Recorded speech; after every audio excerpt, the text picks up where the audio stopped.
सद्गुरुदेव भगवान की जय। जय श्री राधे, जय जय श्री राधे, जय जय श्री राधे। नमः पार्वती पतये हर हर महादेव। कहिए ना सभी हर हर हर हर।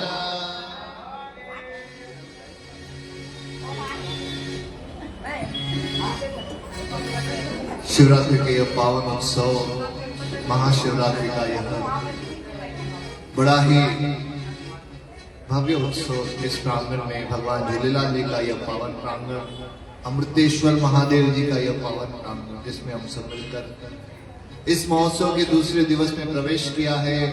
सुबह पार्थिव शिवलिंग जी का अभिषेक कई व्यक्तियों ने आकर, कई भक्तों ने आकर पार्थिव शिवलिंग स्वयं के हाथों से निर्माण किए और सब विधि शास्त्रोक्त विधि से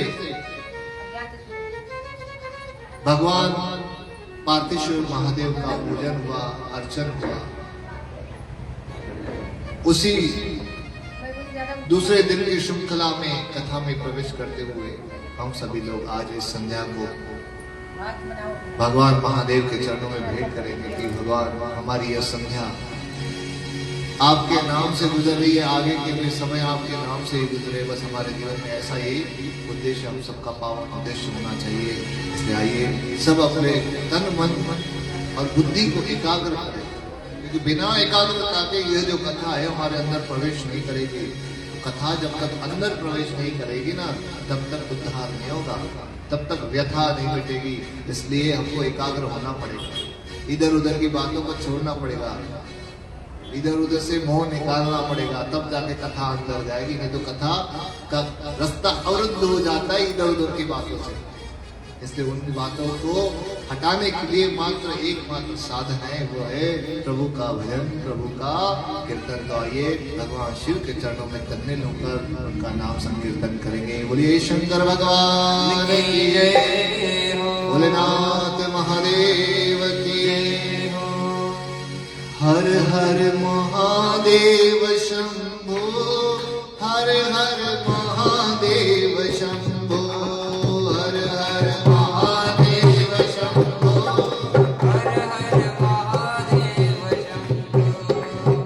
हर महादेव शंभो, हर हर महादेव शंभो, हर हर महादेव शंभो, हर हर महादेव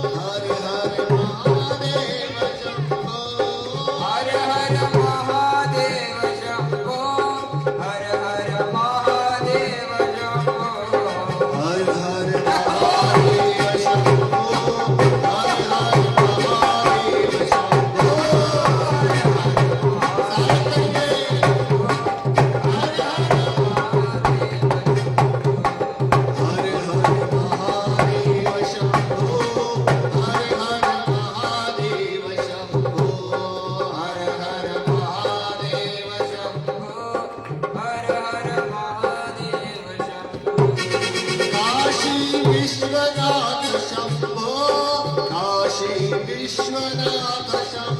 हर हर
शंभो।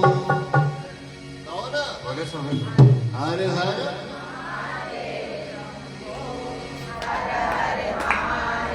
ये पता है कीर्तन किस लिए था? प्रथम कीर्तन क्यों किया जाता है कथा आरंभ के पहले? कि हमारा मन चित्त वृत्ति एक होना चाहिए, लेकिन हमारी आंखें अगर एकत्रित होगी तब जाके ये सब आए। इसे कहिए हर हर महादेव।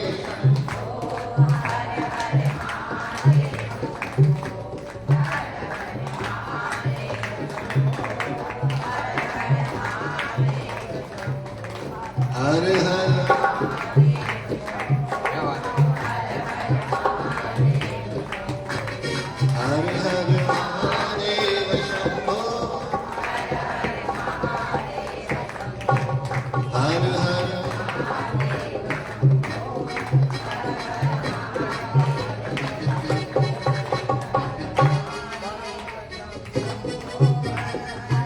महादेव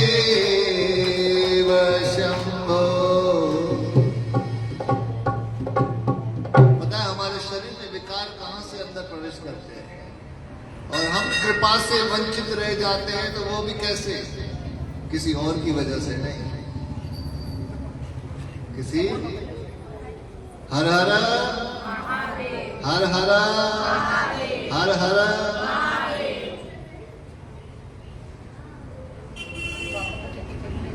हमारे जीवन में विकारों का प्रवेश का मार्ग एक ही है, वो है हमारी आंखें। और कथा में अगर हमारी आंखें विचलित है ना, इधर इधर कौन क्या कर रहा है, क्या कर रहा है, तो समझो कथा हमारे अंदर प्रवेश नहीं करेगी, संसारी बातें हमारे अंदर प्रवेश कर रही है, कथा नहीं कर रही। इसलिए आंखों को एकाग्र बना कर रखिए। भागवत कथा में जब भागवत श्रवण की जब विधि आती है ना, उसमें सबसे पहले थे संयमता आंखों की। आंखों का ध्यान कहाँ होना चाहिए? जहां से शब्द निकलता है, यानी व्यास के मुख की ओर से शब्द की ओर। कि शब्द अगर सुनाई न तो कान से न समझ आए ना, तो होठों से शब्द समझ आना चाहिए कि कहाँ क्या, तभी तो कथा असर करेगी। लेकिन कथा में बैठने के बाद हम क्या करते हैं? हमारा ध्यान जाता है कौन आया है, क्या पहन के आया है, कैसे आई है, अभी आई है, इतना लेट, मैं तो पहले आ गई। यह है विकारों की एंट्री। कहिए जय श्री कृष्ण, जय श्री कृष्ण। उससे थोड़ा भेज दीजिए खिलाने के लिए उधर, यहाँ चंचलता रहेगी, आप सब डिस्टर्ब होंगे। ले जाओ उसको, बढ़िया ले जाओ उसको, ले जाओ उसको उधर। क्योंकि हम सब थोड़ी, हमारे मन पहले ही कच्चे, और थोड़ी सी भी विचलता आ गई कि हम पहले भटक जाते इधर। जो विषय रहता है, जो मुद्दा रहता है, उससे भटक जाते हैं। लेकिन परिपक्व व्यक्ति वही है कि कितना भी आजू बाजू में वातावरण बिगड़े, लेकिन हमारी परिपक्वता न बिगड़नी चाहिए। उसको कहते हैं सच्चा भक्त, और वही सब कुछ पा सकता है। भगवान के आने में देर नहीं, हमारे पुकारने में देर है। भगवान तो तैयार है दरवाजे पे, और हम कहते हैं भगवान मैंने तो इतना कुछ किया लेकिन तुम आते नहीं। हम इतना कुछ करते हैं लेकिन तुम आते नहीं।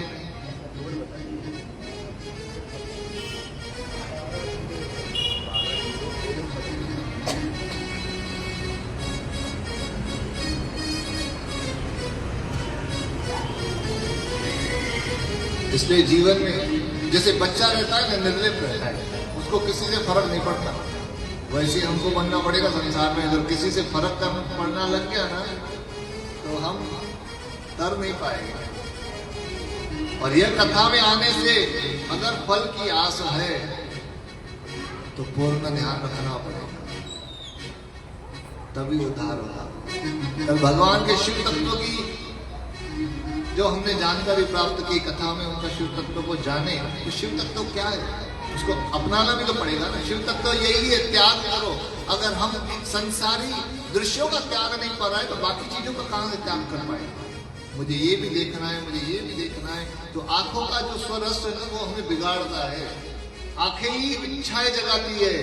उसने अच्छी साड़ी पहनी है, मुझे भी अच्छी साड़ी चाहिए।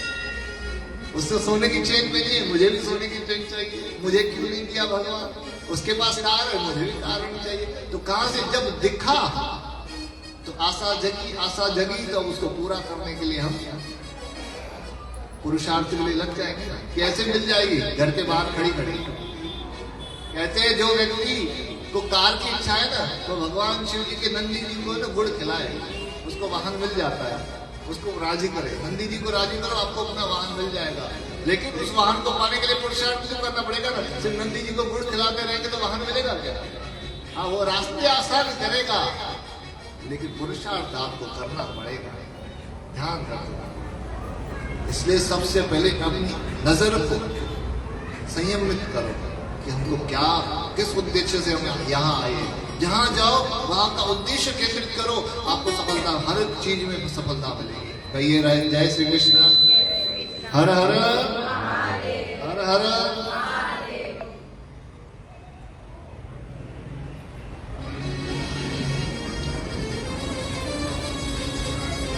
आज द्वितीय दिवस भगवान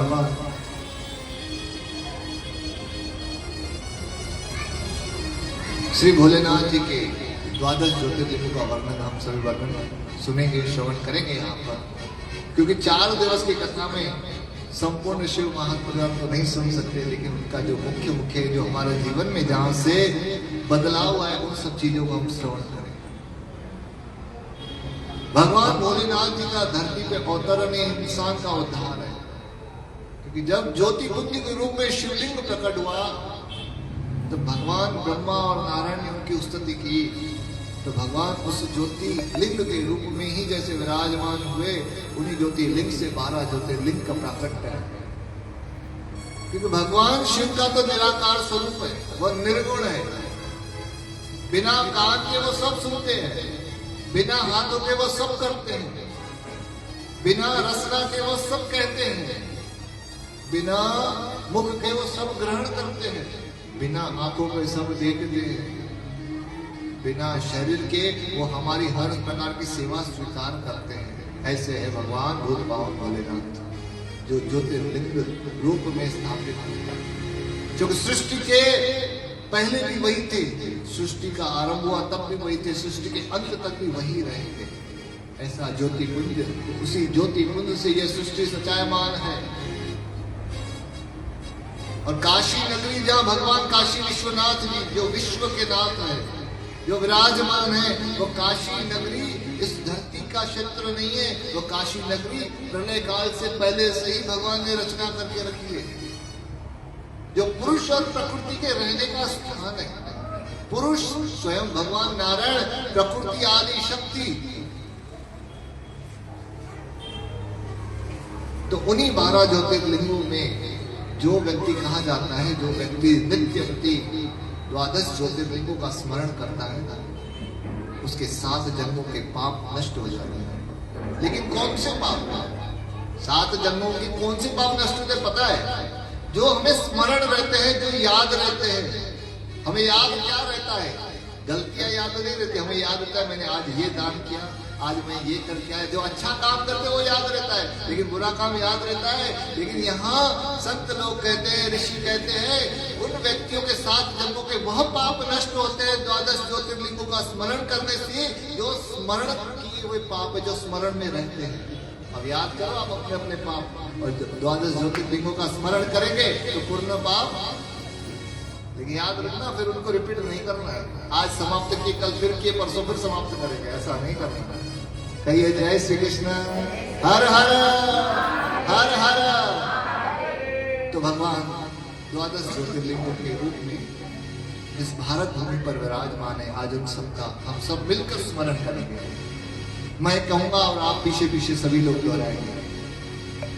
बोले भूत पावन भोलेनाथ भगवान की।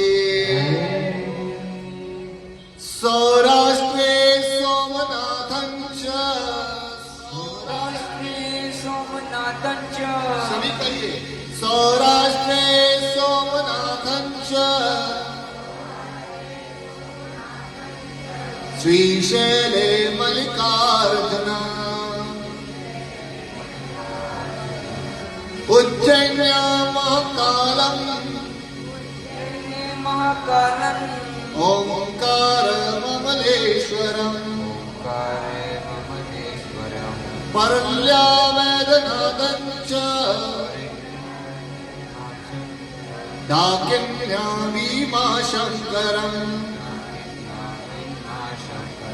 सेतुबन्धे तु रामेशम् आवाज से सेतुबन्धे तु रामेश्वरम् नागेशं दारुकावने वाराणस्या तु विश्वेश्वरम् त्र्यंबकं गौतमी तटे त्र्यंबकं गौतमी तटे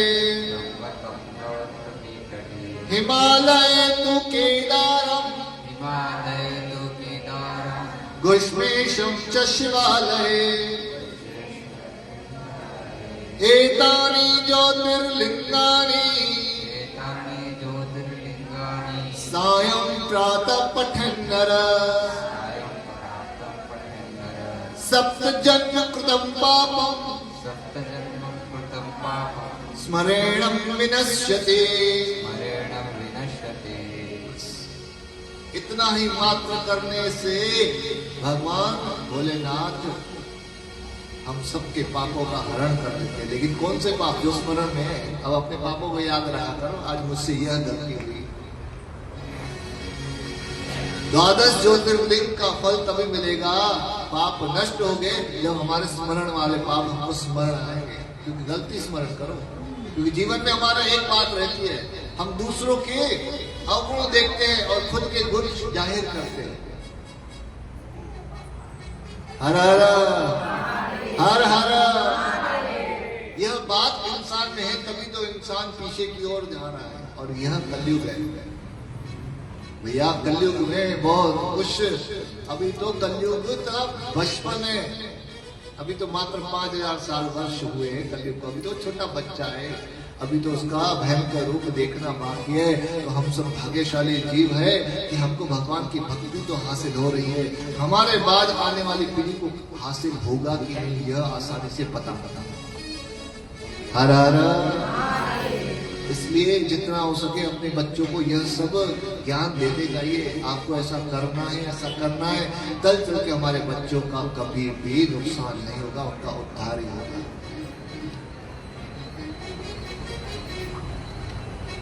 भगवान शिव सदा ही शिव तत्व का जब हम पूजन करते हैं तो एक प्रकार का हमको वाइब्स जो मिलते हैं ना, पॉजिटिव वाइब्स।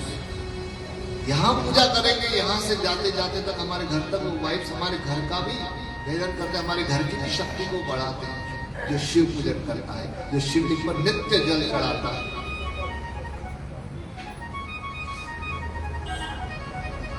इसलिए वही शिव है जो सारे संसार को चला रहा है, सारे संसार का मालिक है। हम सबको खिला रहा है, हम सबको जगा रहा है, हम सबको सुला रहा है। इसलिए जब भी सुबह में जब नींद से उठे ना, तो सबसे पहले तो भगवान का शुक्र अदा करना चाहिए कि आज नया जन्म दिया है। क्योंकि रात को शैया पर सोए की मृत्यु, क्योंकि सोने के बाद कुछ याद तो रहता नहीं है। इसके ध्यान रखिए, सुबह उठने से भगवान का शुक्र करे। ये बोलेनाथ तेरा शुक्र है, तूने हमें नया जन्म दिया है और तेरी सेवा के लिए हमको आज का दिन मिला है। बस तेरी सेवा में हमारा दिन बीते। हर हर। सारे जहां के मालिक तेरा ही आसरा है। सारे जहां के मालिक तेरा ही आसरा है। राजी है हम उसी में जिसमें तेरी रजा है।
तीर्थों में जाना है ना। गोवा की कामना तो नहीं आती, हम भक्त लोग हैं कि हमको गोवा घूमने जाना है, नहीं, हमको तीर्थ करने जाना है। तीर्थों में कौन नजर आएगा? कौन नजर आएगा? हमें काशी विश्वनाथ जाना है तो वहां कौन नजर आएंगे? भगवान शिवलिंग है ना? नहीं, भगवान स्वयं भोलेनाथ। इसी भाव से जाओगे तो भोलेनाथ का दर्शन होगा। मूर्ति का भाव रखोगे तो पत्थर की मूर्ति है। अगर भाव रखोगे मुझे सुबह जल्दी समय से पहुंचना है, वहां मेरे अमृतेश्वर महादेव बैठे मेरा इंतजार कर रहे हैं, तभी तो वह जागृत होगा। हर हर, इससे सभी लोग कहो, भेजा है इस जहां में,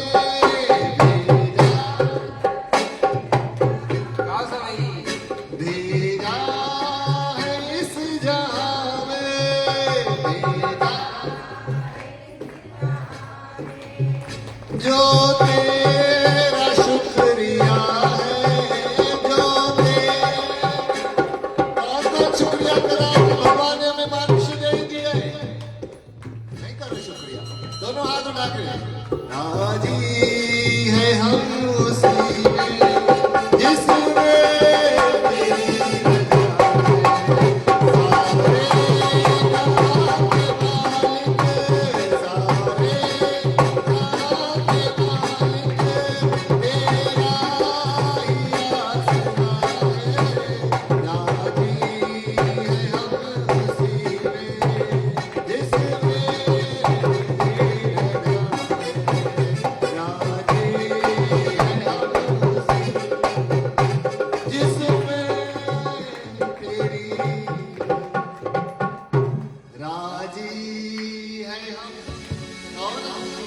जिसमें कौन कौन राजी है उसमें कि जो हो रहा है भगवान करता है। हमको तो थोड़ी चीज कोई नहीं मिल जाती तो हम तो झगड़ने लग जाते हैं। कहो जय श्री कृष्ण, हर हर हर हर।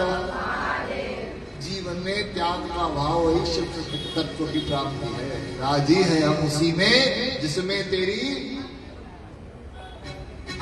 इन्हीं त्याग को लेकर ही भगवान शिव ने ज्योतिर्लिंगों के रूप में जगह जगह अवतरित हुए। प्रथम ज्योतिर्लिंग कौन से है? कहिए ना, सोमनाथ महादेव की जय हो। सौराष्ट्र सोमनाथ। प्रथम ज्योतिर्लिंग सोमनाथ जो सौराष्ट्र में गुजरात में विराजमान है। सोम किसे कहा जाता है? सोम कहा जाता है चंद्रदेव जी। भगवान चंद्रदेव जी की तपस्या पर ही भगवान शिव जी वहां प्रकट हुए। चंद्रदेव जी ने भगवान सोमनाथ जी को नाथ कहकर पुकारा।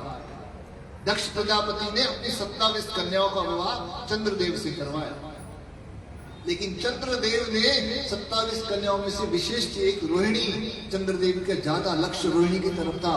बाकी जो 26 कन्याएं थी वो बहुत सुस्त रहती थी, बार बार अपने पिताओं को समस्या बताती कि चंद्रदेव जी हमें ध्यान ही नहीं देते, वो मात्र रोहिणी का ही ख्याल रखते, हमें देखते भी नहीं। कई बार आपके पिता प्रजापति दक्ष ने चंद्रदेव को समझाया कि ऐसा व्यवहार नहीं करना चाहिए। ये सभी आपकी पत्नियां हैं, सभी से सम व्यवहार करिए, लेकिन आप रोहिणी की ओर विशेष ध्यान देते हो, बाकी का ख्याल नहीं करते हो। कई बार दक्ष के समझाने पर भी चंद्रमा ने उस बात को दुर्लक्ष्य किया। बार बार इस प्रकार की समस्या को सुनकर दक्ष प्रजापति को क्रोध आया और चंद्रमा को समझाने आए कि हे चंद्र, तो बार बार मेरी बातों को दुर्लक्ष्य कर रहा है और तू इन सब की जिम्मेदारी नहीं समझ रहा है, तू जिम्मेदारी को छोड़ रहा है। जा, तुझे क्षय रोग होगा, तुझे श्राप देता हूं। तो दक्ष प्रजापति ने चंद्रदेव को श्राप दिया कि तुझे क्षय रोग होगा। बस दक्ष प्रजापति के शब्द निकलना और चंद्रमा क्षय रोग से ग्रसित हो पड़ा।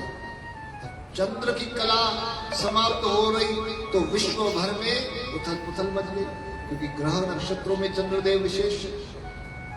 सभी देवता गण सभी लोग उथल पुथल होने लगे, देवता लोग घबराने लगे, अब क्या करें। ब्रह्मा जी के पास है। ब्रह्मा जी ने कहा कि अब दक्ष प्रजापति के वचनों को तो झुठला नहीं सकते, लेकिन चंद्रमा ने गलती की, उसका पश्चाताप तो करना पड़ेगा। गलती कोई भी करे, प्रकृति का हिसाब सबसे एक बराबर होता है, चाहे देव हो, चाहे दानव हो, चाहे हम मनुष्य हो। हम इस मनुष्य देह को प्राप्त कर धरती पर आए ना, इस मनुष्य देह को प्राप्त करने के लिए देवता भी तरसते हैं, क्योंकि मनुष्य देह इतनी आसान है जो हमें सीधा नारायण से मिलाती है। इसलिए देवता भी इस मनुष्य देह के लिए तरसते हैं। और इस मनुष्य देह में रहकर हम दानों की प्रवृत्ति अगर अंदर में धारण करेंगे तो हमारा उद्धार तो कतई निश्चित नहीं है। इसी 84 के चक्कर में हम घूमते रह गए। तो ब्रह्मा जी ने कहा पश्चाताप तो करना पड़ेगा, शिव की तपस्या करो, शिव को राजी करो, इस क्षय रोग का निवारण उन्हीं के पास होगा। ब्रह्मा जी ने स्थान बताया सभी देवताओं को कि आप चंद्रमा के साथ जाकर उस सौराष्ट्र प्रदेश में जाकर वहां चंद्रमा के साथ तपस्या करो। चंद्रमा ने कई वर्षों तक तप किया। तप के प्रभाव से भगवान भोलेनाथ जी उनको दर्शन दिए और चंद्रमा को कहा कि तूने जो अधर्म किया उसका प्रायश्चित यही था, तुझे क्षय रोग हुआ, उसका भोग तो भोगना पड़ेगा। जहां मैं तुझे तपस्या की है, तूने हमें राजी किया है, उसका फल स्वरूप तेरा ये क्षय रोग खत्म होगा कि 2 पक्ष में तू बटा जाएगा। 14 कलाओं में चंद्रमा को बांट दिया कि धीरे धीरे तेरी कला घटती जाएगी और दूसरे पक्ष में तेरी कला बढ़ती जाएगी, फिर तू संपूर्ण कांति को हासिल करेगा। एक दिन अमावस्या तक चंद्रमा पूर्ण गायब हो जाता है और पूर्णिमा को संपूर्ण कांति को हासिल करता है। तब चंद्रमा ने वहीं भगवान शिव जी जहाँ प्रकट हुए वहां भगवान का पूजन किया और भगवान से कहा कि आप इसी स्थान पर विराजमान होइए।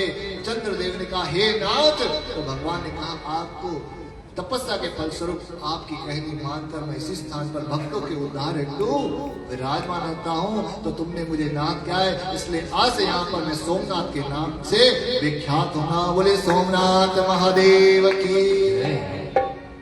ऐसे ही सर्वश्रेष्ठ भगवान सोमनाथ महादेव। हम अभी 18 तारीख को भगवान सोमनाथ जी के जनवरी के 18 तारीख को दर्शन कर रहे हैं। इतने प्यारे दर्शन हुए। 1 घंटे तक हम अंदर ही रहे भगवान सोमनाथ जी के पास। अंदर ही संपूर्ण कार्य चल रहा, बैठे रहे वहीं। संपूर्ण अष्टकम के पाठ उधर हुए, जिसमें हमारे बिहारी जी साथ में, छोटी मूर्त जो अंदर स्थापित है वो भी साथ में चले थे। और यहाँ पर जब मैं आया ना, जब प्रथम बार मैंने पुणे इस मंदिर में जब आया, तब भी मैं सीधा केदारनाथ से ही यहाँ आया था। केदारनाथ जी के दर्शन 8 जुलाई को हुए, 11 जुलाई को मैं यहाँ पहुंचा। भोलेनाथ जी की कृपा थी जो यहाँ तक खींच के ले आई। तो ऐसे ही सौराष्ट्र सोमनाथ श्री शैल मल्लिकार्जुन द्वितीय ज्योतिर्लिंग की कथा आती है। कोटि रुद्र संहिता में कहा जाता है श्री मल्लिकार्जुन श्री शैल पर्वत पर, आंध्र प्रदेश में श्री शैलम क्षेत्र में स्थापित मल्लिकार्जुन। मल्लिकार्जुन, मल्लिका यानी पार्वती का नाम है। मल्लिका अर्जुन शिव जी को कहा जाता है। मल्लिकार्जुन के नाम से वहां भगवान शिव जी स्थापित हुए। लेकिन इसके पीछे कथा आती है कि जब भगवान कार्तिकेय और गणेश जी के बीच में शब्द द्वंद्व हुआ कि प्रथम पूज्य कौन बने, तब शिव जी के पास देवताओं का जमावड़ा हुआ। सभी लोग आए। शिव जी ने कहा कि तुम दोनों में से प्रथम पूज्य तो वही बनेगा जो इस पृथ्वी की परिक्रमा प्रथम कर आएगा। हर हर कहिए ना, हर हर। भगवान कार्तिकेय और गणेश जी में प्रतिस्पर्धा शुरू हुई। अब गणेश जी तो शरीर से स्थूल थे, भाग तो नहीं सकते, और कार्तिकेय तो एकदम शक्ति के मालिक कार्तिकेय थे। वो तुरंत जैसे स्पर्धा शुरू हुई, अपने मयूर पर सवार होकर और पृथ्वी की परिक्रमा के लिए चल पड़े। और गणेश जी सोचने लगे मैं इतनी बड़ी परिक्रमा इतना जल्दी कैसे कराऊंगा। गणेश जी शरीर करके तो तुरंत थे, लेकिन बुद्धि करके, क्योंकि बुद्धि के देवता है, बुद्धि से तो विशाल थे। बोले गजानन गणेश भगवान की जय। इसलिए गणेश जी को बुद्धि के देवता कहा जाता है। विघ्न हरण मंगल करण श्री गौरी पुत्र गणेश। ऐसे भगवान श्री गणेश जी ने बुद्धि का उपयोग किया। और उनका वाहन भी कौन है? मूषक जो विंटर चलता है, फास्ट तो चल नहीं सकता, उनके ऊपर गणेश जी सवार होते हैं, बाहर आ जाता और उसकी चाल स्लो हो जाती है। मूषक जी कहते हम कैसे पृथ्वी की परिक्रमा कर पाएंगे? तो गणेश जी ने कहा हमारी पृथ्वी, हमारा सारा संसार तो हमारे माता पिता है। गणेश जी गए, मां पार्वती और शिव जी को आसन पे विराजमान किया। कहते हैं पिताश्री आप विराजमान होइए, माताश्री विराजमान है। सब देवता चकित हो रह गए कि कार्तिकेय जी प्रथम पूज्य बनेंगे, वो तो निकल पड़े, वो तो जीत के आ जाएंगे।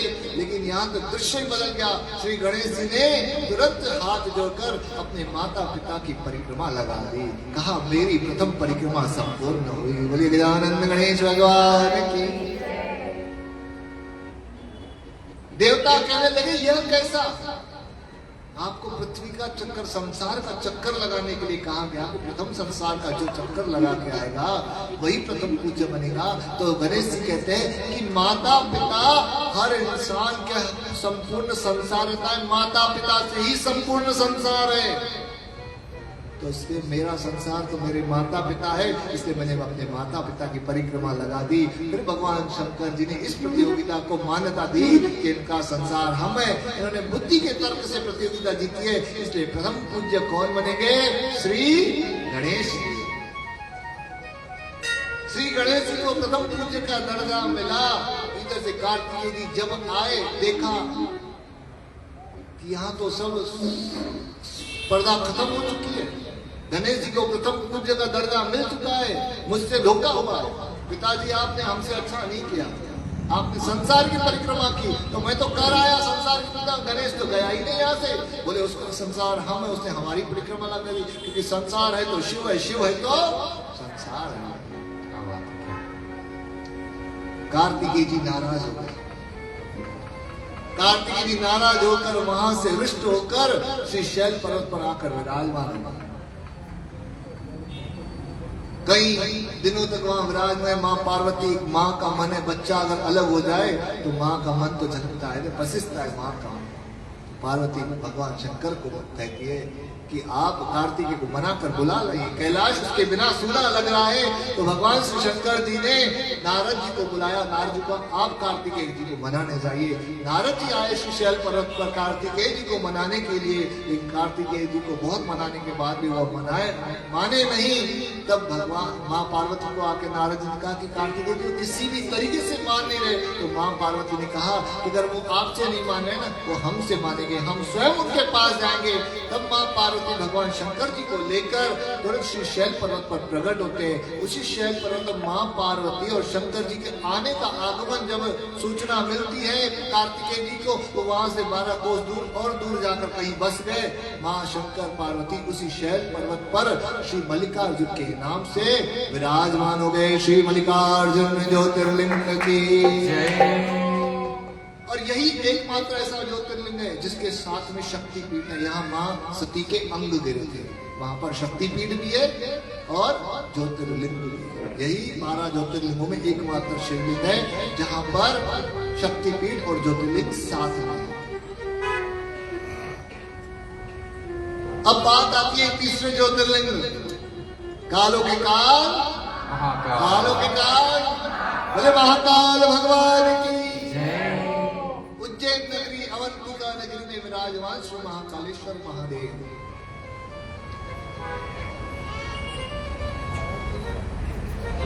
कहते हैं एक रत्नमाल नगर में दूषण नाम का एक राक्षस हुआ,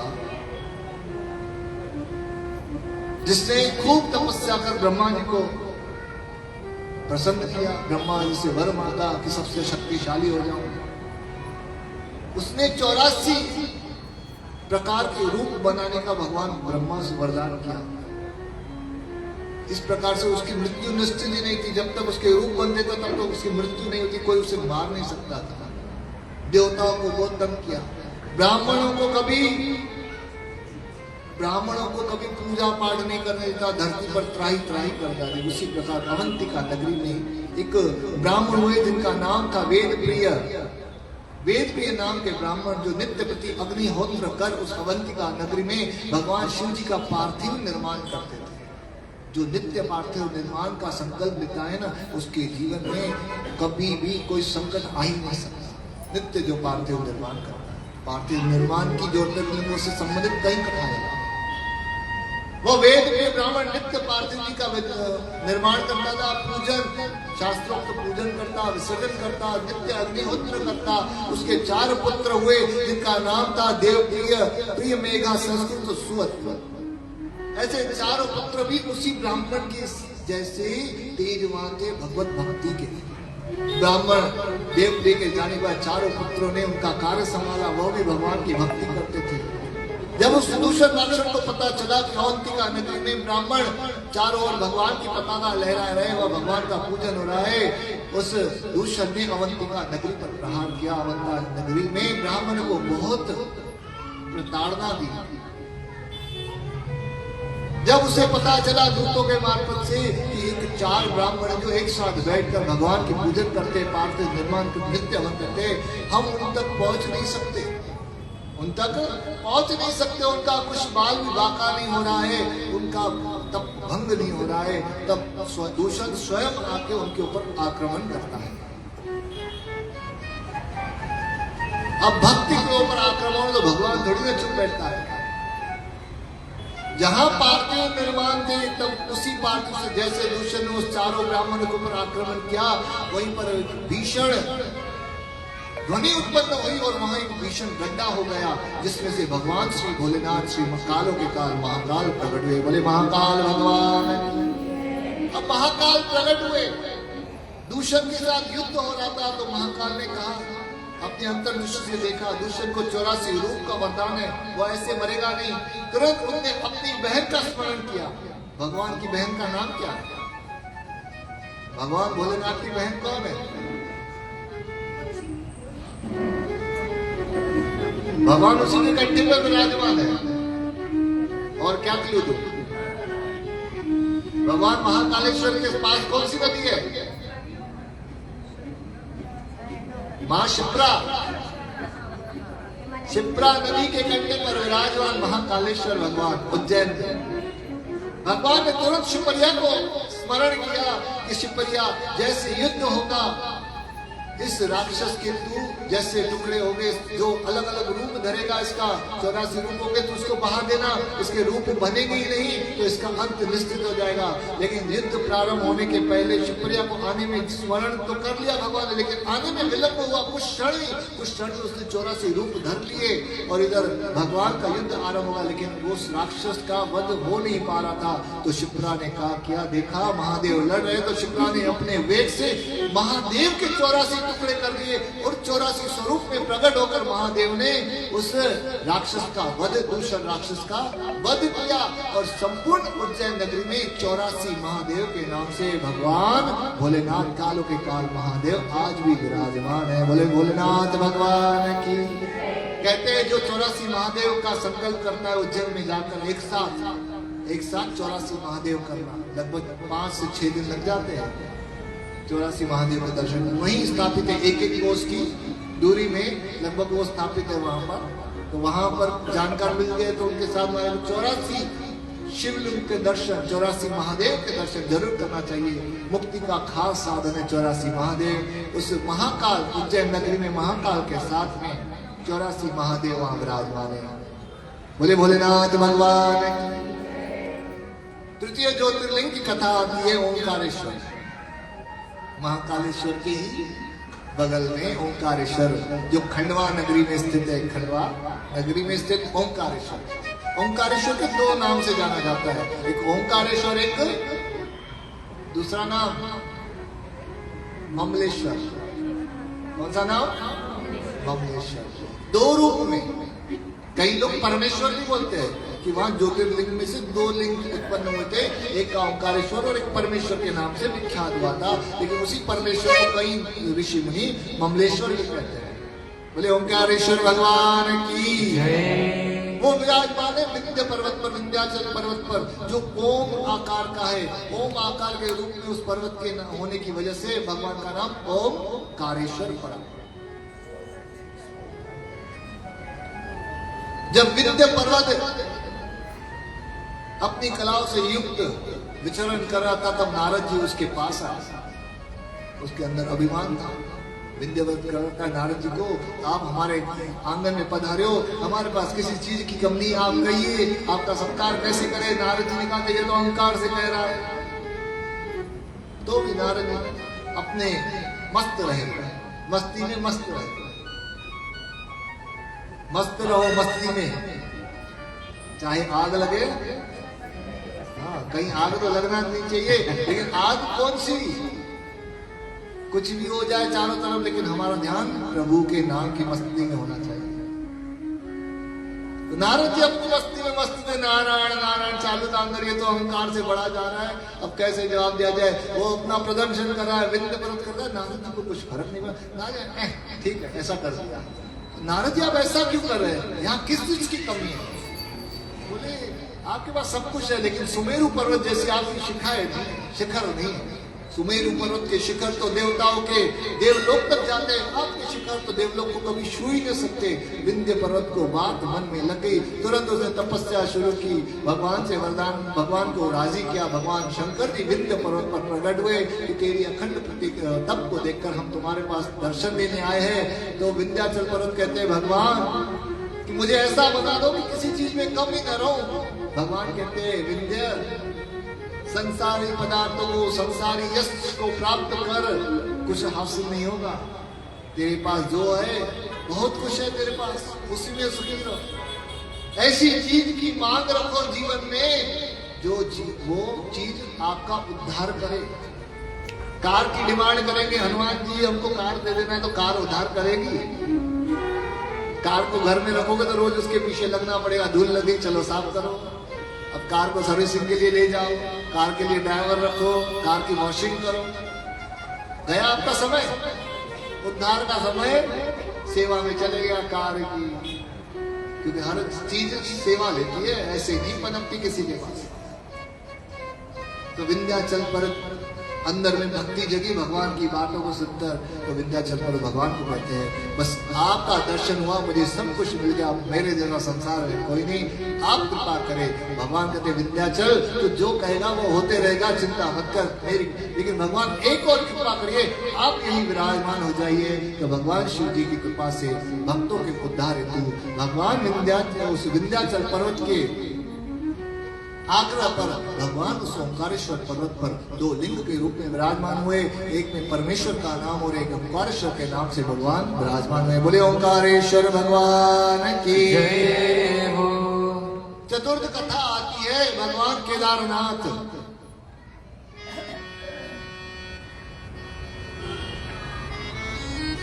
अब केदारनाथ जी कैसे विराजमान हुए? जो हिमालय की उच्च पहाड़ी पर विराजमान है। केदारनाथ की यात्रा कहते हैं जो व्यक्ति केदारनाथ की यात्रा करते करते अगर प्राण छोड़ता है ना, वो सीधा शिवलोक को प्राप्त करता है। भले दर्शन न हो, यात्रा आरंभ होती है, अगर उसके प्राण भी निकलते हैं ना, वो शिवलोक को प्राप्त करता है। उसके मन में संकल्प होना चाहिए केदारनाथ जी के दर्शन। जगन्नाथ ब्रह्मा के पुत्र धर्म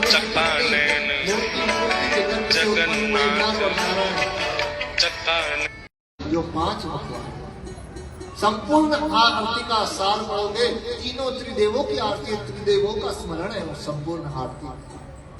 कहिए हर हर हर हर हर हर।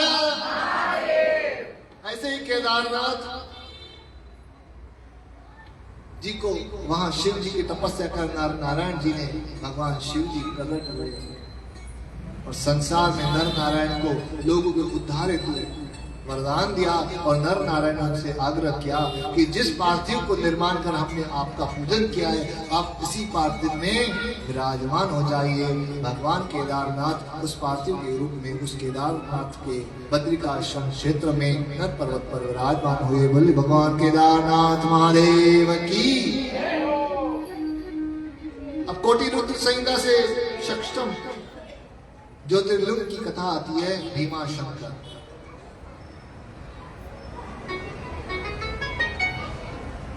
कहते भीम नाम का एक राक्षस हुआ, उसकी मां का नाम था करकटी।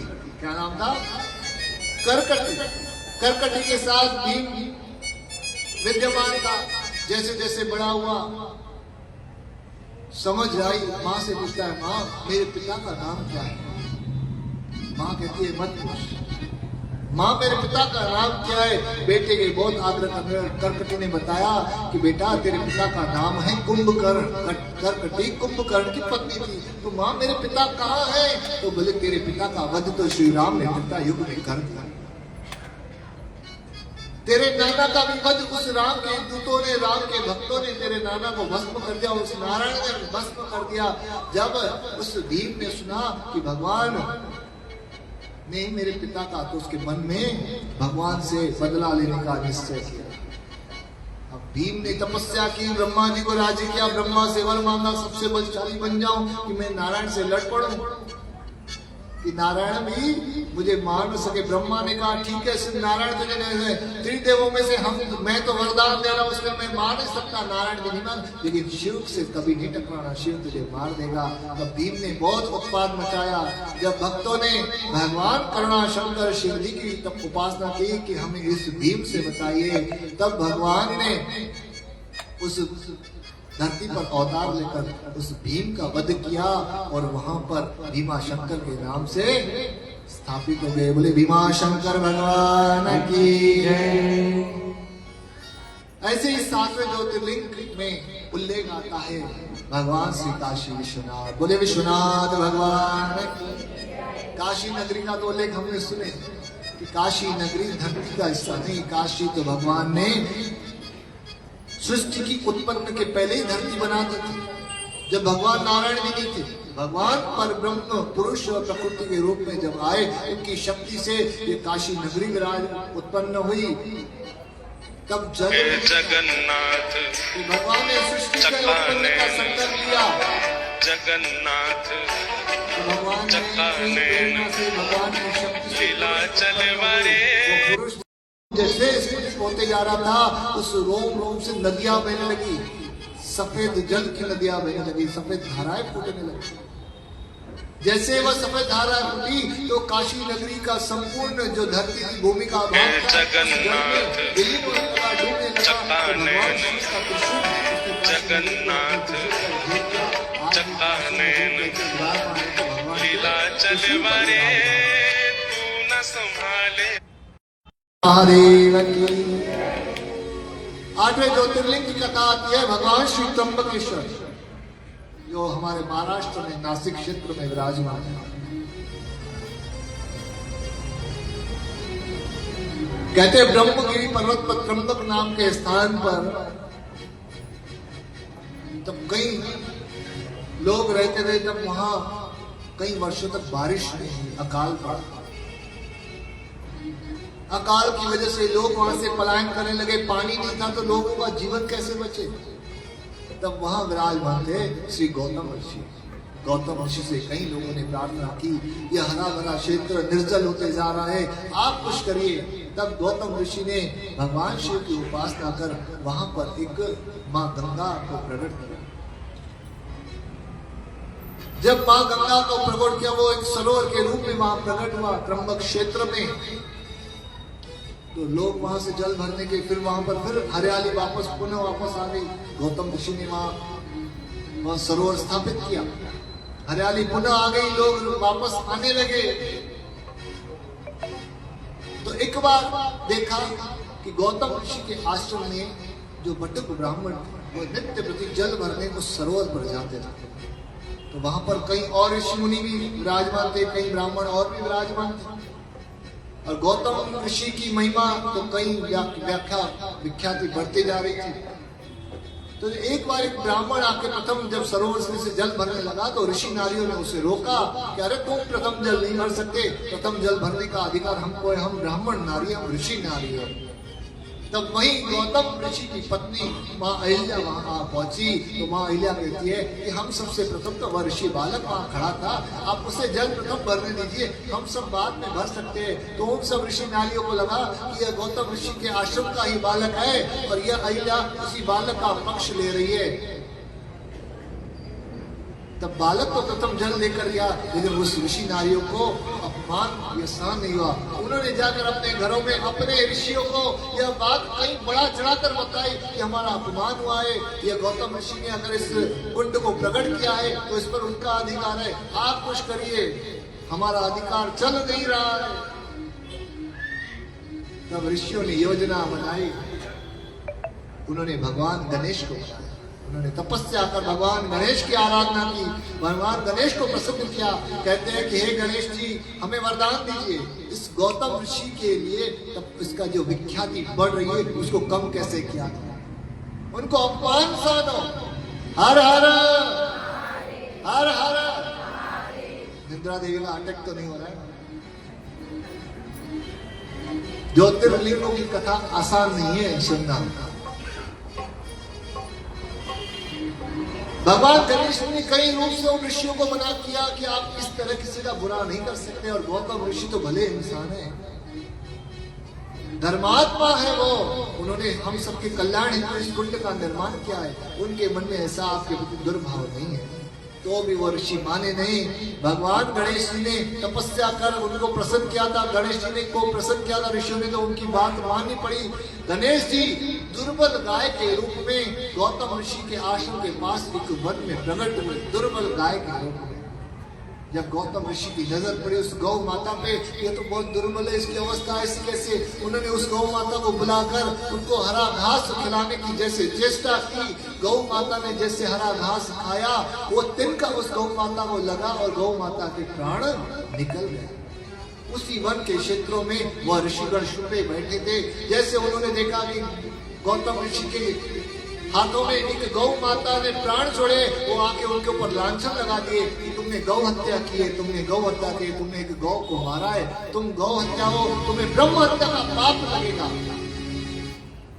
गौतम ऋषि ने कई प्रकार से समझाया, ये दुर्बल गौ माता थी, मैं तो इसका खिलाने की चेष्टा कर रहा था। लेकिन उन ब्राह्मणों ने गौतम ऋषि के अग्निहोत्र बंद करवा दिए, धर्म कार्य बंद करवा देंगे और कहा कि आप इस तपक क्षेत्र को छोड़ के चले जाइए, नहीं तो यहाँ जब तक आप रहोगे देवता हमारी आहुतियां स्वीकार नहीं करेंगे, देवता हमारा पूजा स्वीकार नहीं करेंगे, इसलिए आप परिवार से यहाँ से छोड़ के चले जाओ। आखिर गौतम ऋषि को वहां से छोड़ के, त्र्यंबक छोड़ के कहीं दूर आके स्थान पर, गौतमी तटी के स्थान पर आकर विराजमान हुए, गोदावरी जी के स्थान पर, उनके कंठे पर विराजमान। वहां पर भी ऋषियों ने उनको नहीं छोड़ा, वहां पर भी आकर तंग करने लगे।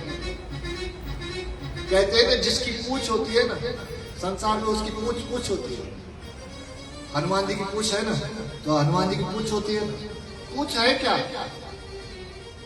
पूछ क्या होती है? पूछ रहती है चंचल, पूछ सभी के मन को बढ़ा देती है क्योंकि वो ज्यादा हिलती है ना।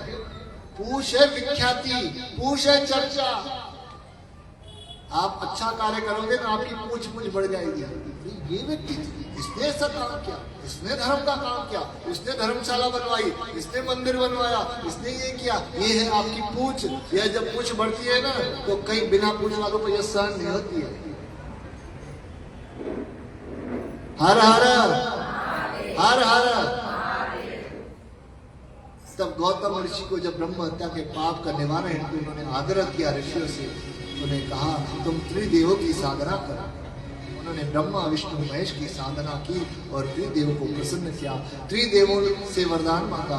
त्रिदेवों ने कहा तुम ब्रह्म हत्या से तो निवृत्त हो, तुम्हारे ऊपर ब्रह्म हत्या का पाप तो है ही, दोष है ही नहीं, लेकिन तुमने हमें प्रसन्न किया है, हमारी तपस्या की है, उसका फलस्वरूप हमारा दर्शन तुम्हें प्राप्त हुआ है। तुम्हारा यश जैसा है वैसा कायम रहेगा और तुम्हारे दर्शन मात्र से लोगों का उद्धार होगा।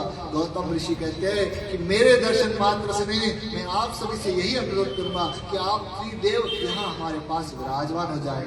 वही त्रिदेव तीन छोटी छोटी पिंडियों के रूप में त्र्यंबक क्षेत्र में विराजमान हुए। त्र्यंबक क्षेत्र में विराजमान होने के साथ साथ उनका नाम पड़ा त्र्यंबकेश्वर महादेव। बोले त्र्यंबकेश्वर महादेव की। साथ ही गंगा मैया जो प्रकट हुई थी, गंगा मैया ने कहा कि त्रिदेव यहाँ विराजमान है तो सदाई मैं भी यहाँ बहती रहूंगी।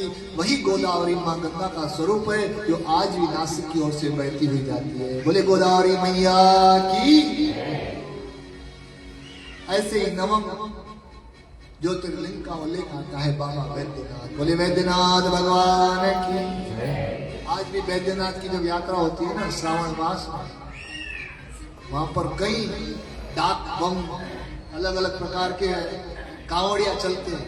उनको नाम के डाक कांवड़िया है, बम कांवड़िया, अलग अलग कांवड़ियों के नाम, जो 105 किलोमीटर की यात्रा जितना फास्ट करेगा।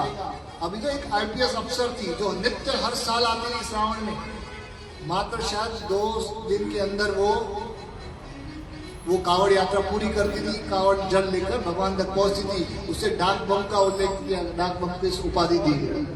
100 लीटर जल लेकर चलती थी, आईपीएस अफसर। भगवान शिव जी जो सब, भगवान शिव से बड़ा अफसर तो कोई नहीं। हमारे जीवन में सबसे बड़े अफसर है तो भगवान भोलेनाथ महादेव। हर हर। तो ऐसे वैद्यनाथ महादेव, लेकिन वैद्यनाथ महादेव के संबंध में 2-3 वो आती है, विवेचना आती है।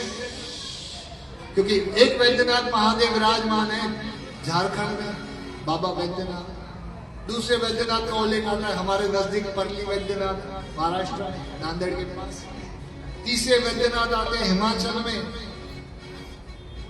लेकिन कोटि रुद्र संहिता के अनुसार बाबा वैद्यनाथ जो झारखंड में विराजमान है, लगभग उन्हीं सभी ऋषि मुनि वैद्यनाथ ज्योतिर्लिंग के रूप में मानते हैं। तो जब रावण जी ने शिव जी की तपस्या कर शिव जी को मनाया कि मुझसे बड़ा बलशाली संसार में कोई न हो, तो शिव जी ने दर्शन देकर रावण को बलशाली होने का वरदान तो दिया।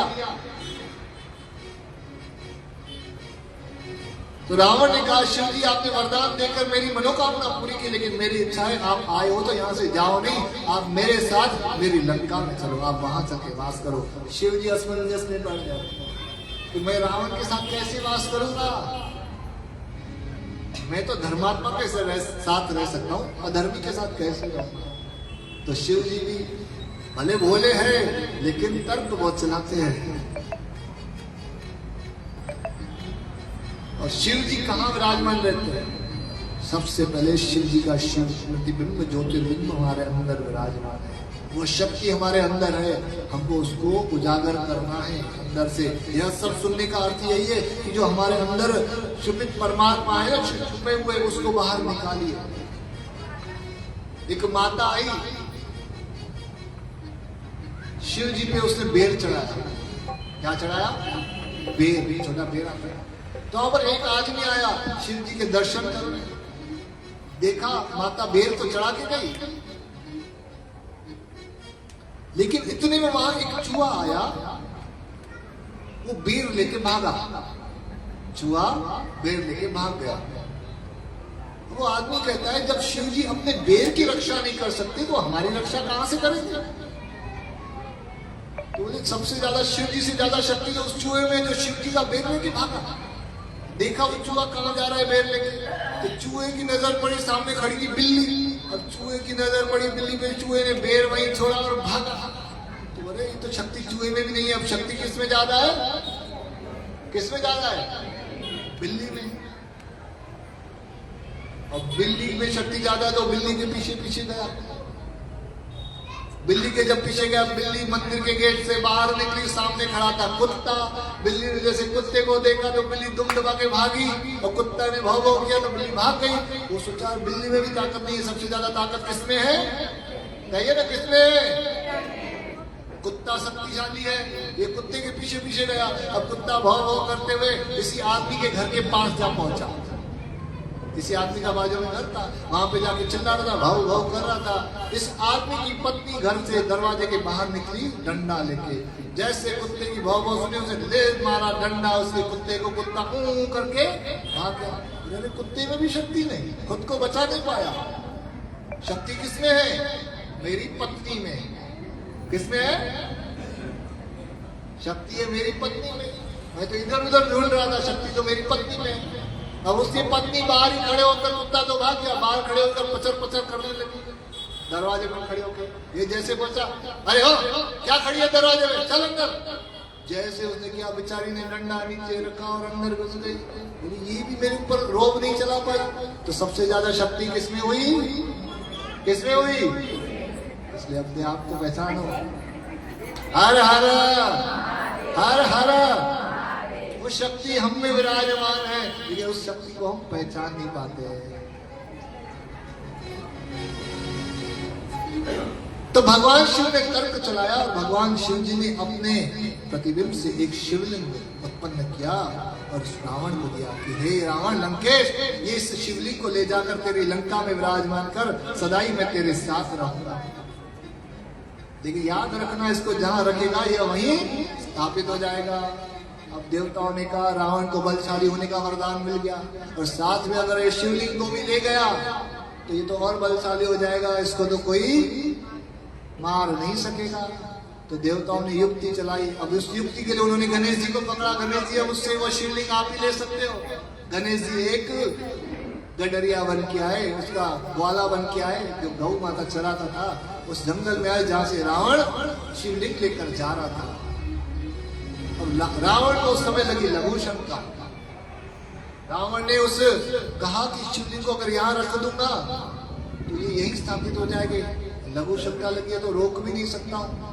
तो तुरंत रावण ने इधर उधर देखा कि इनको किसको पकड़ने दो, तो गडरी के रूप में, ग्वाले के रूप में जो वहां भगवान गणेश जी खड़े थे, उनको कहा कि आप इसको थोड़ी देर संभाल लीजिए, यह भी संपूर्ण भगवान की माया। जैसे उस ग्वाले ने कहा कि आप जल्दी आना, मुझे जाना है, मैं एक बार से ज्यादा इसको पकड़ नहीं सकूंगा। और लंकापति रावण जैसे गया, उनके हाथ में शिवलिंग लेके भगवान गणेश जी ने जो उस ग्वाले के रूप में, उन्होंने शिवलिंग को उसी समय धरती पर विराजमान किया और वो बाबा वैद्यनाथ जी के रूप में वहीं विराजमान हो गए। बोले बाबा वैद्यनाथ महादेव की। आज भी हम वैद्यनाथ जी पे भगवान गंगा जल से भगवान खुश होते हैं जब उनका अभिषेक होता है। 100 घड़ों के साथ में एक साथ अभिषेक होता है। आज जब मैं भगवान वैद्यनाथ जी की कथा का स्मरण कर रहा था, तो आज हमने आया कि भगवान वैद्यनाथ जी तो वहां विराजमान है, हम यहाँ क्यों नहीं उनका 100 घड़ों से अभिषेक कर सकते हैं। तो ऐसा सोचा है कि शिवरात्रि के दिन रात को 11 बजे के बाद यहाँ हम 101 घड़ों से भगवान का अभिषेक करेंगे। आप सभी लोग अगर उसमें सम्मिलित होना चाहते हो तो महाराज जी के पास नाम जरूर लिखाना कि एक घड़ा हम अपने घर से पानी भर के लाएंगे। सिर्फ पानी लाना, और कोई उसके लिए कोई संबंध नहीं है। अपने घर से घड़ा सर पे लाद के लाना। तो भगवान शिव जी को भाव से विश्वास, जल तो यहाँ भी है, लेकिन जल के पीछे मेहनत रहनी चाहिए। भगवान पुरुषार्थ से प्रसन्न होते हैं, वस्तु से नहीं, चीजों से नहीं। जितना पुरुषार्थ भाव से विश्वास से करोगे उतने भगवान राजी होंगे। तो जो घड़ा जल का अगर चढ़ाना चाहते हैं, बड़ा घड़ा, ऐसे नहीं छोटा घड़ा भर के, बड़ा घड़ा भर के लाना जल से 101 घड़ों से। आप नहीं भी लाओगे तो हम यहीं से भर के, हमारा तो घर यही है, हम यहीं से भरकर भगवान का अभिषेक जरूर करेंगे, क्योंकि हम चाहते हैं उस अभिषेक की तैयारी तो होगी, पुरुषार्थ तो होगा, मंत्र तो चलेंगे, आप भी सब उसका आनंद लेना। तो वैसे बाबा वैद्यनाथ जी का स्मरण यहाँ कर हम उनको यहीं याद करेंगे। क्योंकि देखो, हमारी संभाल कौन करता है? हमारी संभाल भगवान ही करता है। तो उसके हाथ में डोर दे देंगे तो दीना बंधु दीनानाथ मेरी डोरी, कहिए ना मेरी डोरी। भाव बोलने से नहीं, भाव करना पड़ेगा, प्रकट करना पड़ेगा। मैंने पहले भी कहा, माँ बच्चे को दूध तब तक नहीं पिलाती जब तक बच्चा रोता नहीं, इसलिए उसको रोके बताना पड़ेगा। हो तू न संभाले तो हमें कौन संभाले। ये रील बहुत चल रही है, रील बहुत चल रही है ना। तू न संभाले तो हमें कौन संभाले। अगर यही आपको झगड़ा करने के लिए कहते आवाज कैसे बढ़ जाती है? आवाज क्यों कम करते हो? वॉल्यूम बढ़ाओ। तू न संभाले तो हमें कौन संभाले।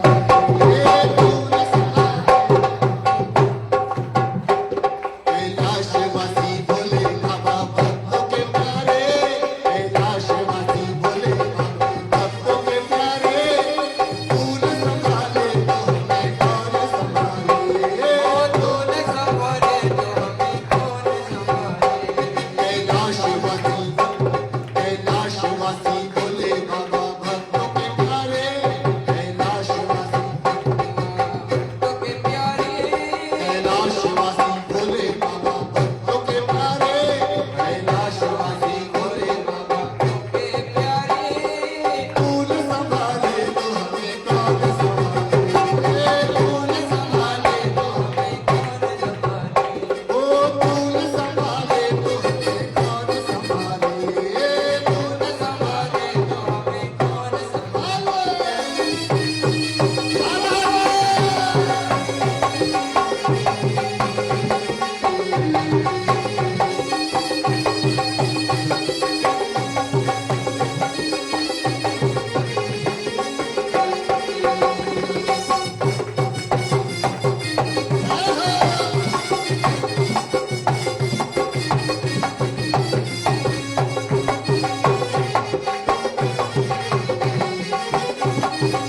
रचना कल रात को हमने बैठे बैठे की है, एक बार- इसलिए जैसा है सुन लीजिए। एक हो बार रुद्र है तू फिर भी करता सबसे प्यार है, रुद्र है तू फिर भी करता सबसे प्यार है, जानता हूँ तू ही सबका तारनहार है, जानता हूँ तू ही सबका तारनहार है, फंसा हूँ सागर में, फंसा हूँ सागर में, तू ही बचा ले, तू न संभाले तो हमें कौन संभाले, तू न संभाले तो हमें कौन संभाले। कैलाशवासी भोले बाबा भक्तों के प्यारे, कैलाशवासी भोले बाबा भक्तों के प्यारे, तू न संभाले तो हमें कौन संभाले, तू न संभाले कौन संभाले।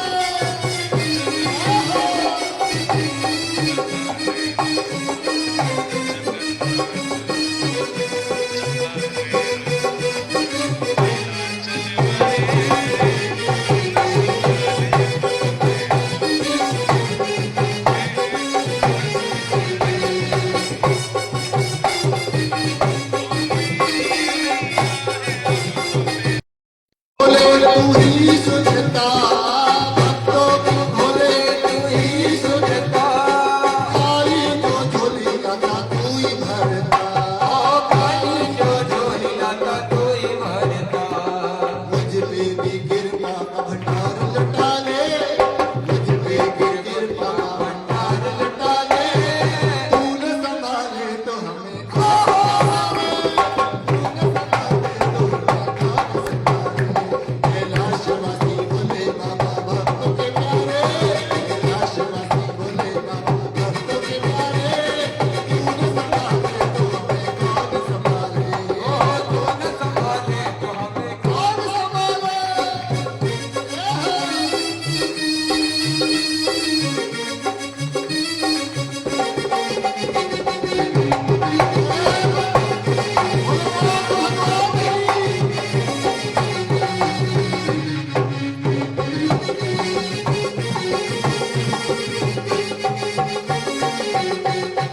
डमरू का नाद तूने ऐसा सुनाया, डमरू का नाद तूने ऐसा सुनाया, डमरू का नाद तूने ऐसा सुनाया, डमरू का नाद तूने ऐसा सुनाया, भक्तों के मन को बहुत लुभाया, भक्तों के मन को बहुत लुभाया, अंधेरे मन में प्रकाश को ला दे, अंधेरे मन में प्रकाश को ला दे, तू न संभाले तो हमें कौन संभाले, तू न संभाले तो हमें कौन संभाले।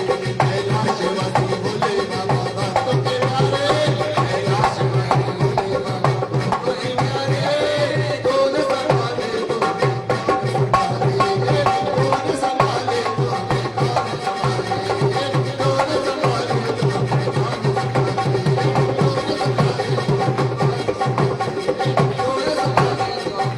कौन कैलाशवासी भोले बाबा भक्तों के प्यारे, याद करो, कैलाशवासी भोले बाबा भक्तों के प्यारे, कैलाशवासी भोले बाबा तो के प्यारे, तू न संभाले तो हमें कौन संभाले। बस इसी प्रकार से उनके ऊपर छोड़ दो, फिर भोलेनाथ जाने और हमारी समस्याएं जाने। राधे राधे राधे राधे। कौन था अंतिम ज्योतिर्लिंग की कथा सुने थे, बताइए कहाँ कथा रुकी? बस बाकी 5 मिनट है, समाप्ति की ओर बढ़ रहे हैं। बाबा बैद्यनाथ बोले बैद्यनाथ महादेव की। दसम ज्योतिर्लिंग कथा आती है बाबा नागेश्वर, बोले नागेश्वर महादेव की। दारू का नाम का राक्षस और दारू नाम की उसकी राक्षसी। जो राक्षसी दारू थी ना, उससे वरदान था, वो किसी भी क्षेत्र में उड़ाकर कहीं भी ले जा सकती थी। तो दारुक वन में रहते, जिस वन में रहते उसका नाम ही पड़ेगा दारुक वन।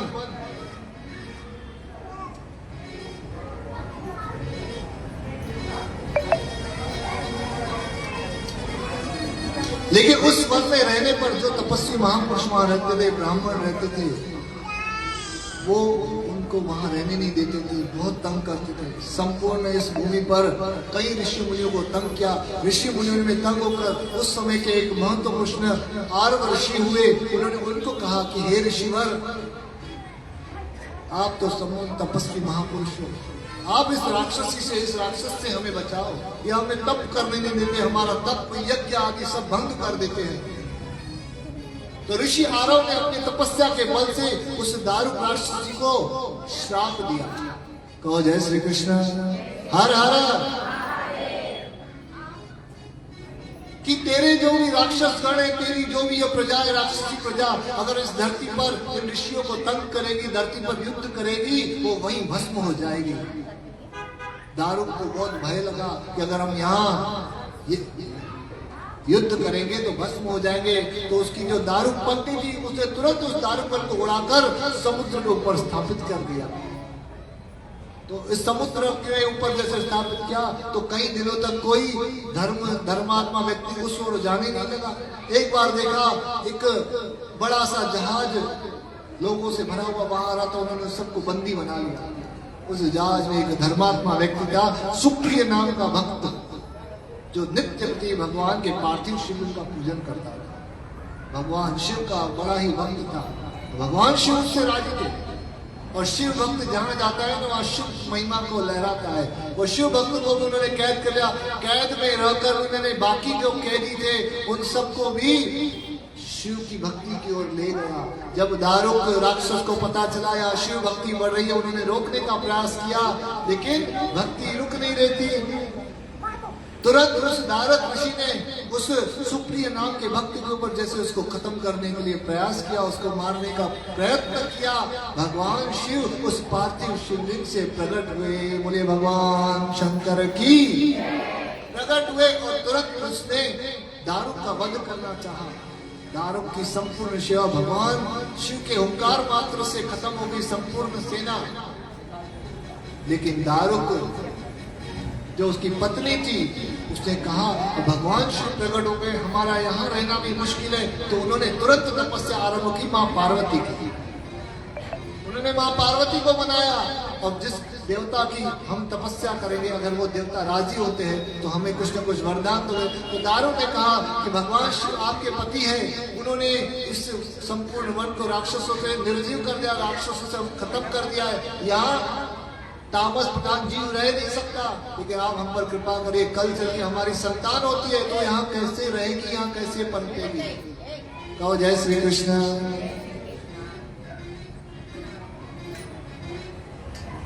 तो इस प्रकार मां पार्वती ने भगवान शिव जी को विनती की कि मेरे शरणागत आइए दारू, आप उसको कृपा करो। तो भगवान शिव ने किया कि उनके जो भी संतान होगी इस क्षेत्र में रह सकेंगे, लेकिन मैं भी वहां पर नागेश्वर के रूप में विराजमान होगा। और वहां पर उन्होंने अगर तामस प्रदान कारक किए तो तुरंत जलकर भस्म हो जाएंगे। तो भगवान शिव जी उस दारुक वन क्षेत्र में नागेश्वर के नाम से विख्यात हुए। बोले भगवान नागेश्वर की।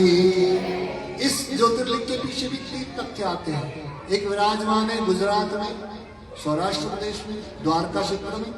दूसरा विराजमान है उत्तराखंड के अल्मोड़ा गांव में नागेश्वर। तीसरा विराजमान है हमारे बाजू में ही नागेश्वर महादेव, जो हिंगोली क्षेत्र में, महाराष्ट्र में। इन तीनों के ऊपर भेद आता है कि ज्योतिर्लिंग कौन सा।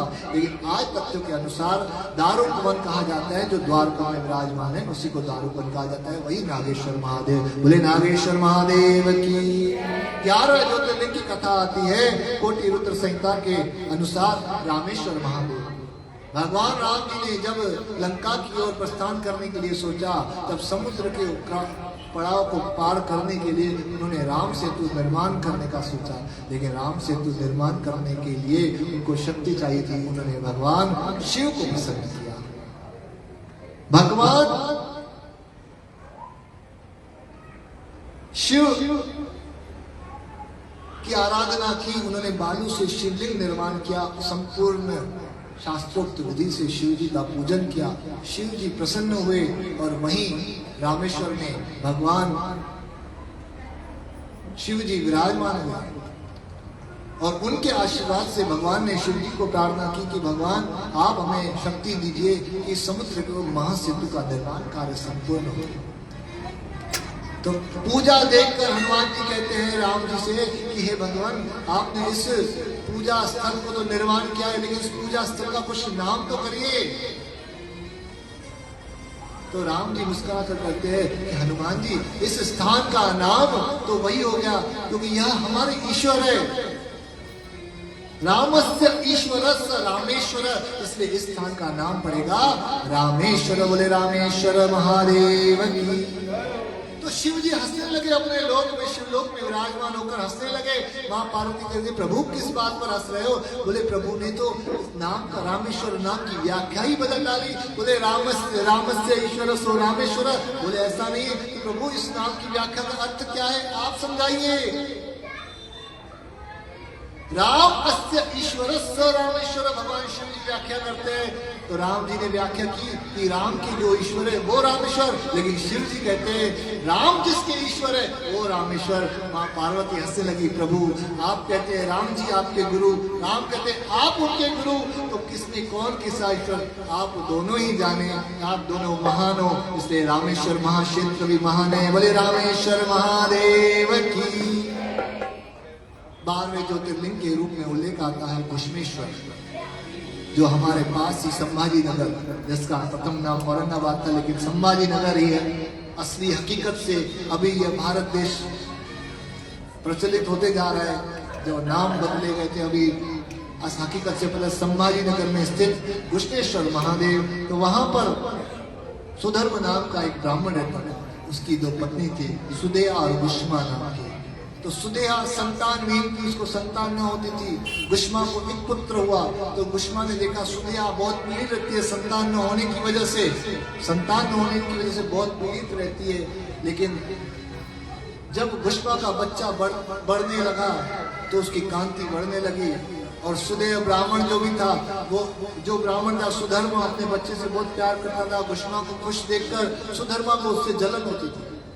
और गुष्मा जो थी शिव भक्त थी, नित्य प्रति पार्थिव शिव, हर सोमवार को पार्थिव शिवलिंग बनाती थी, हर सोमवार को। और पार्थिव शिव जी का अभिषेक कर, शास्त्रोक्त विधि से अभिषेक कर उनका विसर्जन करती थी तालाब में, उसका नियम था। भगवान शिव की अनन्य भक्ति थी गुष्मा। शिव की भक्ति से उनको पुत्र संतान प्राप्ति। लेकिन सुदेहा जो उसकी सौतन थी, उसको यह पसंद नहीं आया। एक दिन उसने अपने इस जलती हुई ज्वाला को बुझाने के लिए उसका जो पुत्र था, आधी रात को उसके पुत्र को टुकड़े टुकड़े कर मार दिया।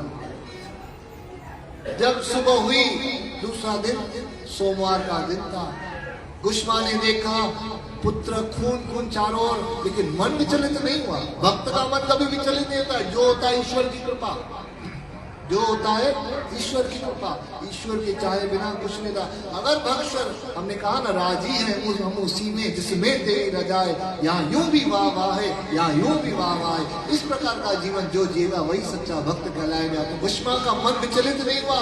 सुधर्म ब्राह्मण भी आ गया, मन विचलित नहीं हुआ। लेकिन जो उसकी सौतन थी सुदेहा, और जोर जोर से रोने लगी, दिखावा करने लगी कि हमारा बच्चा गया, हमारा बच्चा गया। लेकिन गुष्मा का जो नियम था, उसने कहा हम पहले मैं अपना नियम करूं। वो पार्थिव शिवलिंग का पूजन किया, उन्होंने पार्थिव शिवलिंग निर्माण किया, पार्थिव शिवलिंग का पूजन किया। और जब पार्थिव शिवलिंग का विसर्जन करने का समय आया, वह तालाब पर गई। जैसे उन्होंने पार्थिव शिवलिंग विसर्जन किया और अपने बेटे की चाह रखी कि भगवान आपने जो किया वो आपकी कृपा है, तो ऐसा कहना, और उसी तालाब में से तैरता हुआ उसका बच्चा प्रकट हो गया। बोलिए भगवान घुश्मेश्वर की। भगवान शिव जी ने उसके बच्चे को जिंदा कर दिया, मात्र हर हफ्ते के नियम से पार्थिव शिवलिंग निर्माण करते थे। पार्थिव शिवलिंग का निर्माण करना, उसका पूजन करना, कई हजार गुना पूजन का फल मिलता है। ये पार्थिव शिवलिंग जो नित्य प्रति सुबह हो रहा है ना, तो आसान बात मत समझो कि आसानी से हो रहा है। आपको मिल रहा है, जो इसमें सम्मिलित हो रहा है भाग्यशाली जीव है। कई जन्मों के पापों का नाश करते हैं पार्थिव शिवलिंग पूजन। पार्थिव शिव का पूजन किसी खास व्यक्ति को ही मिलता है, जो शिव के करीब होता है उसी को पार्थिव शिवलिंग का पूजन करने का मौका मिलता है। इसलिए पार्थिव शिवलिंग कभी पूजन हो या घर में भी नित्य प्रति आप अपना नियम बनाइए कि हमको पार्थिव शिवलिंग निर्माण कर। मैंने देखा कई वक्तों में उत्कंठा है। एक माता वो आए थे, उन्होंने तो वो दीमक की मिट्टी लाई, कई प्रकार की मिट्टियां लाई इधर उधर से। ये सब हमारी उत्कंठा ही प्रभु से मिलाने का कार्य बनती है। प्रभु से मिलाने की उत्कंठा जब तक नहीं जगेगी ना, संसार में उद्धार और निश्चित नहीं है। उत्कंठा जगाओ। हमको मंदिर में कार्य हो रहा है, हमको जाना है, मंदिर में प्रसाद हो रहा है, हमको करना है, मंदिर में सेवा हो रही है, हमको करना है। इस प्रकार की उत्कंठा देखेंगे भगवान मिलेंगे। इस प्रकार के जब गुष्मा का बच्चा जीवित हुआ, भगवान शिव के दर्शन हुए और गुष्मा ने भगवान से विनती की, भगवान आप हमेशा के लिए यहाँ विराजमान हो। उसी तालाब सरोवर के पास गुष्मेश्वर भगवान विराजमान हुए। गुष्मा के ईश्वर गुष्मेश्वर के रूप में कहलाए। बोले गुष्मेश्वर भगवान की जय। इसी प्रकार ओडिशा में भुवनेश्वर में लिंगराज मंदिर विराजमान है, जो वहाँ न भगवान हरिहर मिलन का केंद्र है। यहाँ शक्ति स्वरूप माँ पार्वती भी विराजमान है। 12 ज्योतिर्लिंग करने पर भगवान लिंगराज जी का दर्शन करने पर 12 ज्योतिर्लिंग यात्रा संपूर्ण होती है। बोले ज्योतिर्लिंग भगवान की जय। बोले ज्योतिर्लिंग भगवान की। तो आज भगवान शिव का मेहंदी दिवस से भगवान को मेहंदी लगेगी, माँ पार्वती को मेहंदी लगेगी। तो हम सब मिलकर अभी मेहंदी उत्सव करेंगे, तत्पश्चात आरती करेंगे।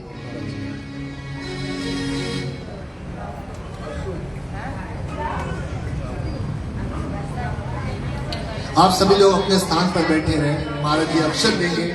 आप वैसे अक्षत से ही भगवान का मंडप पूजन, भगवान के विवाह का मंडप पूजन, यही भगवान के विवाह का मंडप है, इसी का ही पूजन होगा। भगवान के विवाह का मंडप पूजन हम बैठे बैठे ही करेंगे और भगवान को मेहंदी लगाएंगे।